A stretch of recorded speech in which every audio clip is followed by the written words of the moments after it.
here today. I mean, the banner says it. We're here because we care about democracy. Far too many Canadians are not being represented in Parliament by the people that they voted for. We all assume that because we vote, we have elections, but we don't really. Sometimes people get confused. The first past the post is an unrepresentative system, and therefore it can't be called truly democratic. We do have a lot of current examples in Ottawa of our democracy under threat, and that also concerns me. With first past the post, it's not an election, it's another way of just transferring power. First past the post system is really a medieval invention. Our system is based on this idea that these representatives represent everyone in a district, and that's absolutely not true. Democracy is in decline. We see voter turnout declining. We see apathy increasing. We see all those barometers of the health of our democracy going down. We don't like the current voting system. It has to change. Proportional representation has to occur immediately. We want to make sure that this 2015 election is the last unfair election in this country. How do you know that will happen? How do you know anything that I say might actually happen? Politicians have this reputation of saying one thing and doing another. I thought I would escape without having to answer questions. There seems to be a disconnect between the people that are being represented and those who make the political decisions on our behalf. There is another way to look at this issue, and it's one of equality. Democracy is not totally dead. We could do much better than what we have now. Today we're holding a forum with a couple of speakers to discuss proportional representation, electoral reform, and sort of the state of our democracy. Currently we have an electoral system. It's called first past the post, or a single member plurality. That means there's one representative in each riding across the country. So all people cast ballots in that riding, and the person with the most votes, not necessarily a majority, gets that seat. As that sort of perpetuates across the country, you get governments that have majority mandates that can get that power with only about 39% of the vote, which means that they get majority governments with a minority of the vote. We seek to see an electoral reform in which we would have a proportional representation voting system, whereby if you get around 39% of the vote, you would receive close to approximately 39% of the seats or the power. So proportional representation basically tries to equate the amount of the vote with the amount of seats and the amount of power in our houses of government. All right, well, first of all, thank you very much for coming out. This is a fabulous turnout for a voting reform event. I'm a citizen here in Courtenay. I have had a strong interest in voting reform for a long time, the better part of 15 years now.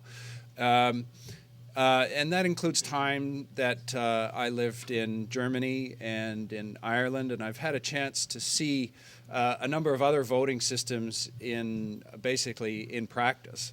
And having spent some time there, it's certainly clear to me that we could do much better than what we have now. And to that end, certainly my hope is that over time, as a society, we'll eventually get over this and decide to take lessons from people around other parts of the world that show that perhaps it's time to upgrade our voting system and the way that we're represented by our politicians. Fair Vote Canada is a grassroots organization. It has no sort of corporate sponsorship to speak of, and it's a non-profit. So it's you're not talking about a bunch of people that are out to make a bunch of money or to return anything to shareholders. And currently, the biggest initiative underway at Fair Vote Canada, certainly at the national level, is to put voting reform back onto the political radar at the federal level. Fair Vote Canada is dedicated to promoting proportional representation here in Canada. And proportional representation, well, our speakers will get into what proportional representation means. Wendy and Craig both were kind of superstars of the speaking circuit and promoting electoral reform, and really good at making people understand what this is all about. So how did I get into this? Well, I was really unhappy with the voting system, or I was unhappy with the outcomes of elections. And I didn't really know what the problem was. Now, the thing about our current system is that it defines us. It defines our interests by where we live. It is assumed that we share our values and interests with our physical neighbors. Now, this may have worked back in the 1800s when a small group of landowners within riding distance on their horses could get together and decide who to send off to the faraway legislature to represent their similar interests. It doesn't work anymore. It hasn't changed to recognize the different interests different groups of people have. And of course, with the internet and all these things that are also changing in our technology world, many communities of interest are now spatially diffuse. And they are unable to get reasonable representation. And the Green Party is, of course, a perfect example of a party that represents a group of people around the country and the province who have similar interests and can't get properly represented. Given that on average an MLA only receives half the votes in a riding, a majority of MLAs, even if all of them were, if we're talking about all of them, they only really represent about half the people who voted, much less the people who didn't vote. Okay, so why change? Using our voting system to reflect the will of the electorate is like using a funhouse mirror to reflect your image. I don't know what this person really looks like, but I think a lot of times when we look at the results from an election, we go, huh? This isn't how we voted. A lot of times political commentators will go on about the number of seats a party gets as if that's the support they have from the population, when in fact it's quite different from most of the time. It's quite different from the proportion. Majority government should represent a majority of its citizens. That's what we think, but we've just talked about how in fact they don't. Almost never do they, the party that's forming the majority government party, more majority government, has gotten more than half the vote. So now what are the alternatives to our first past the post? Well, proportional voting systems provide a much better match between how people vote and the final outcome, and there are three main families. The first one is PR list, and this is where you vote for parties with candidate lists. So you go and you vote for before the election, the parties publish a list of candidates in order, and if they get 5 seats, the top 5 people on their party list gets in, etc. And most people don't think that people in Canada would be interested in that because we're so committed to local representation. So the second choice is MMP, mixed member proportional. This is a mixture of our current voting system with a PR list. And then there's STV, which is what the Citizens Assembly recommended.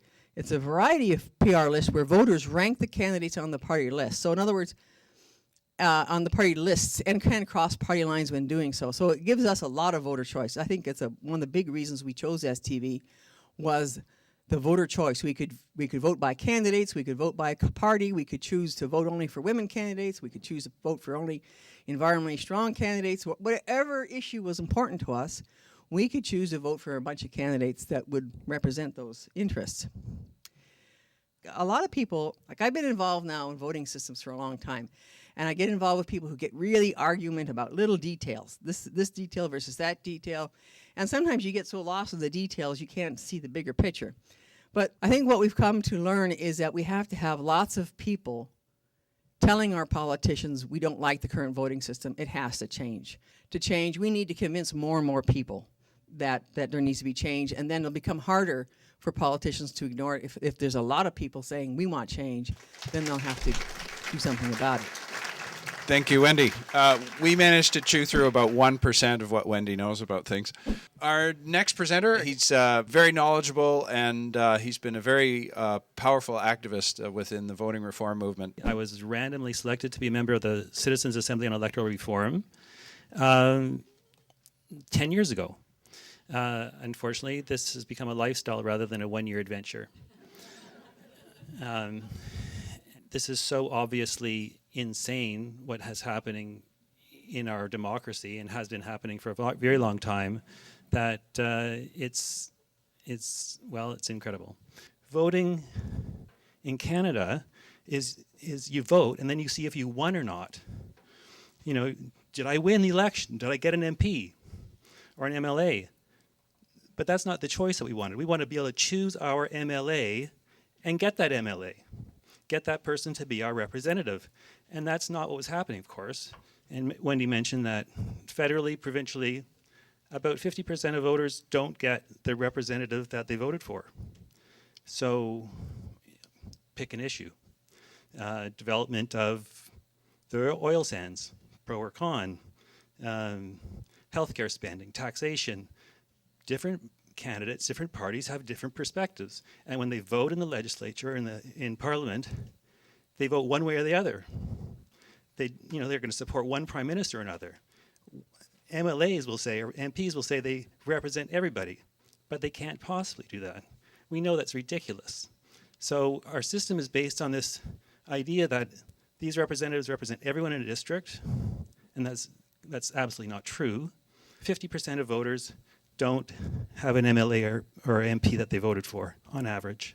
So they are not represented. They don't have local representation. A good way to improve that local representation would be to give them a rep. A good way to improve the representation of cities and towns and districts would be to make sure that there's just not one point of view representing that district's point of view in the legislature or parliament, but have multiple points of view. So having a multiple member district, that will allow every area to be represented for the different interests, whether it's healthcare or resource development or social services or education, whatever it is. Every viewpoint needs to be in the conversation, and it needs to be in the conversation for the term of office, not just the term of the election. So 3 weeks of discussing or 5 weeks of discussing, the various topics, who cares? You go and vote and that's it. You want that discussion to be happening for the 4 years while the people are in office, and arguing in your community, in the newspaper, and on the radio, and on television, and in public meetings. But we don't get that. The person's there, they get elected, and then they leave. Come back to tell us what the party position is, right? Instead of the other way around. Voters said they don't like that. They want to know, they want to tell their MPs, MLAs, what to do, rather than the other way. When you're talking about voting about spending, about who gets what in this country, who pays for what, who gets healthcare, who doesn't get healthcare, education, whatever it is, whatever the issue, some districts or some individuals have a lot more say than other individuals. Shouldn't every MP and MLA represent about the same number of voters in the legislature? You would think that they got one vote. Shouldn't they represent about the same number of people? That's the problem of first past the post. It doesn't guarantee that the most popular ideas are put into effect. It almost guarantees that you have no idea if the most popular ideas are put into effect. So it's another crazy thing. So I would like to present to you an alternative way of looking at this issue. Because we've been doing this, looking at it from the standpoint of proportionality, and that's the main thing that people have been looking at, and that's absolutely critical. We need laws and policies in Canada that reflect the majority of opinion of voters, and now we don't have that. Parties can have 40% of the votes and 100% of the power, and that's problematic. We all know that, and that's why we're here. There is another way to look at this issue, and it's one of equality, and it's equality between voters. In order to have equality, you get proportionality as a natural result from that. Proportionality is the votes in the House and legislature are going to be supported by a majority of the population. So if our laws are supported by 50% or more of the population, that's a good idea, instead of 40% or 35% or whatever we have now. We spent a year trying to figure out which electoral system would be best in British Columbia. We had a very interesting way of determining this. We built the best MMP system we could, that we thought would solve the problems for BC the best, and would be the most popular and the most saleable in the province. And we built the best STV system we could, because there are a lot of details in how you build the systems, and they affect things. When we voted about which system to support on the Assembly, 80% of Assembly members chose STV, 20% chose MMP. So STV had a pretty good consensus. And then we voted between STV and first past the post, and there was a 95% support of members for STV over first past the post. Yeah! We're going to give political parties a chance to let everybody know what their parties are planning to do about this issue. I'm Catherine Bell. The NDP does have a clear policy on electoral reform, and we believe that far too many Canadians are not being represented in Parliament by the people that they voted for. 60% of Canadians did not vote for Stephen Harper's Conservatives, yet they enjoy a majority government, a majority of the seats in the House. So we need a proportional representation voting system to better reflect the political preferences of Canadians. A party receiving 40% of the vote should receive 40% of the seats. The NDP has a very strong chance of forming, first time ever, a government in this country. And so if elected, we would introduce a system of proportional representation within our first term in office, making sure that 2015 is the last unfair election in this country. So under the system that we are looking at is a mixed member proportional system favored by the NDP, which combines proportional representation of parties in Parliament with the direct election of an MP in each constituency. And versions of the MMP, as we heard from Wendy and from, Craig, too many names today for me, have seen successful governments in New Zealand, Scotland, and as well as in Germany.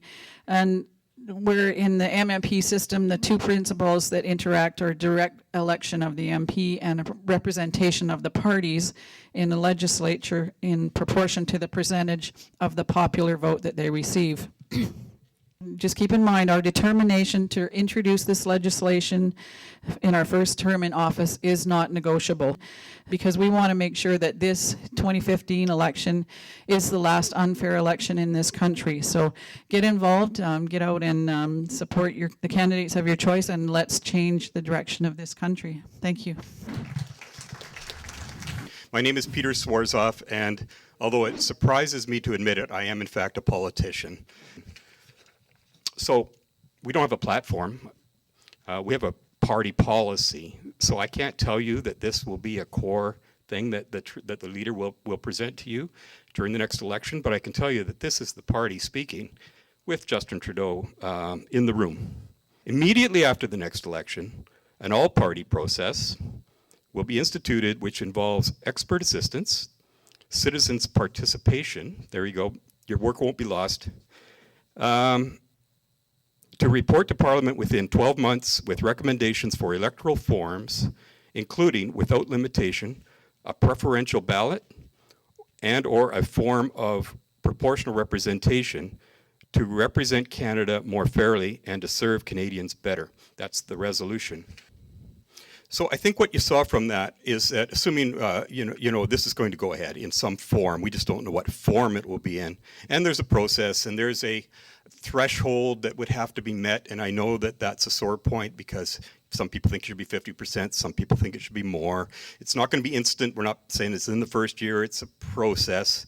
I understand all of that. But there it is. At the very minimum, you're going to be offered a preferential ballot, and at the most you can get a form of proportional representation, assuming that we can get some agreement across the country. Yeah, and thank you very much for the invite. I appreciate having the opportunity to meet with you people.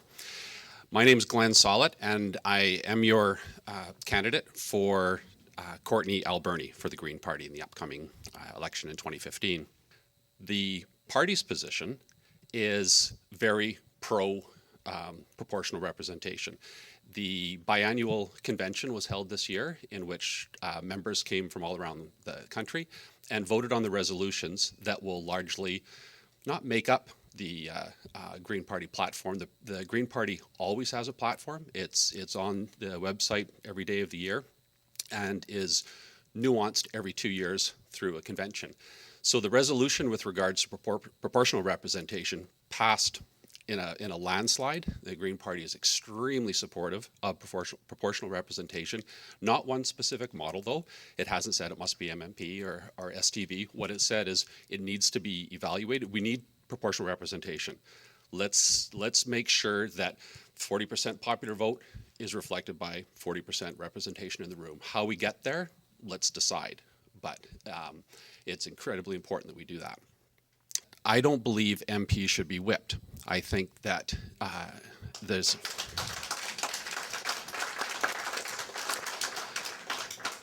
the parties must work together.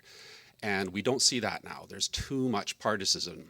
Parties just fighting amongst each other. What I think is important are the ideas, not whose ideas they are.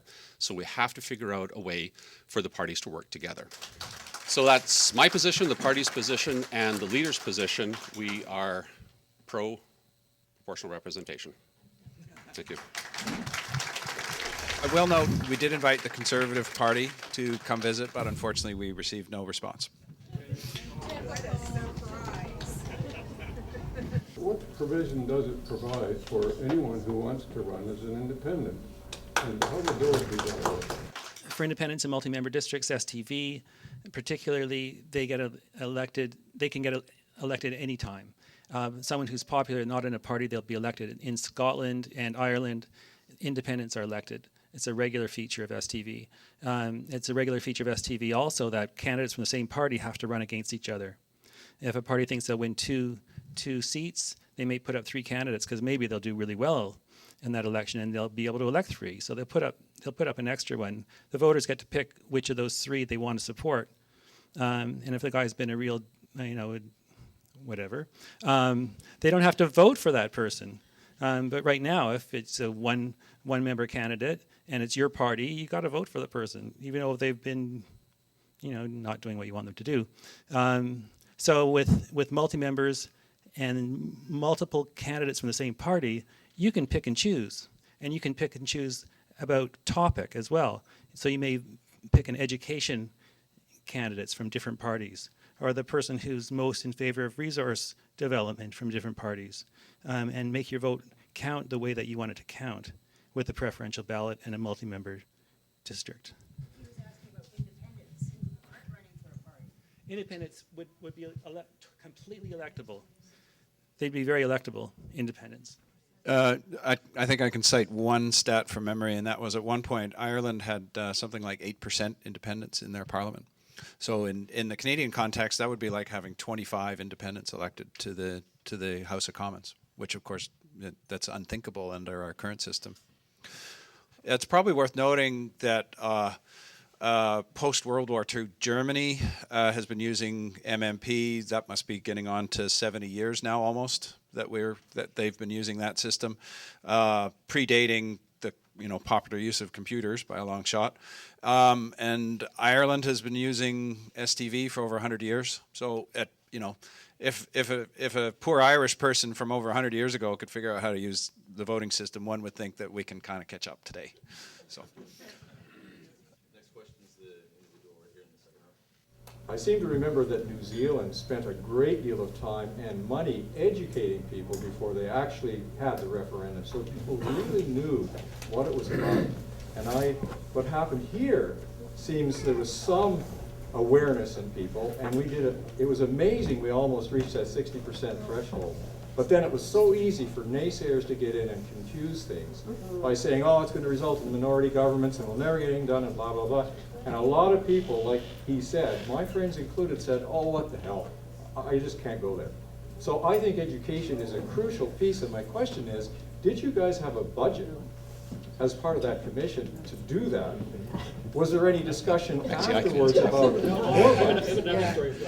The Assembly was treated like a standard commission where at the end of it you have a report, it sits on a shelf and no one does anything with it.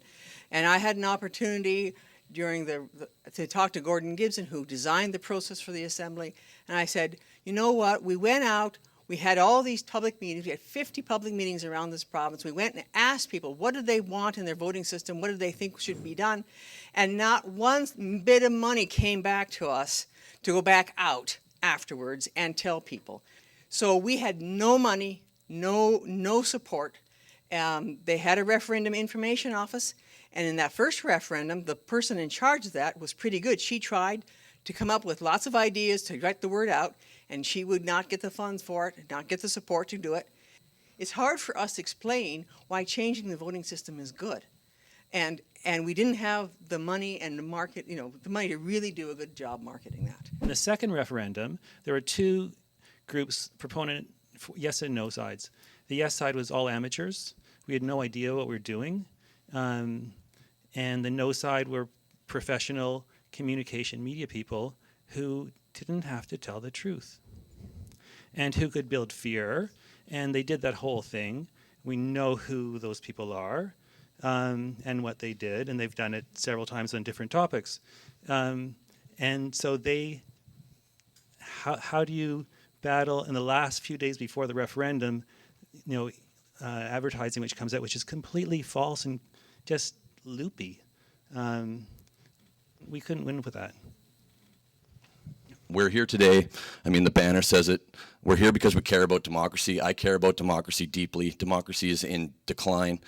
We see voter turnout declining. We see apathy increasing. We see all those barometers of the health of our democracy going down. Increasingly, we're a nonpartisan, multi-partisan organization. But we do have a lot of current examples in Ottawa of our democracy under threat, and that also concerns me. But what we need to know, and what we've heard from people here today and those that are seeking office, is democracy is not totally dead. So our voices matter. Us as a local action team, we intend to get out and get some more tables out, get information out. Those of you that might want to join us, we have a sign-up sheet at the back. So if you're interested to be more involved, we have a column on there where you can indicate we have a regular meeting group, so you can elect to sort of be more involved. That's more emails, or you can opt to be a supporter, where when we hold events like this, we'll try and ask for your help. And that's pretty much all I wanted to say. So thanks again for everyone for coming out. So you have to be involved, you have to pay attention, and you have to hold them to account. And that will happen much better in a proportional representation system than it is now. Right now they can promise what they want, or they don't even promise. They just do it. They just do what they want. And it's unfortunate that that's what we have right now. When you've got to choose more directly, you'll get an MLA or you'll get an MP that truly does represent you. And if those are issues that are big enough and we have enough people talking about those issues, they will then become representative in our democracy or in our parliament.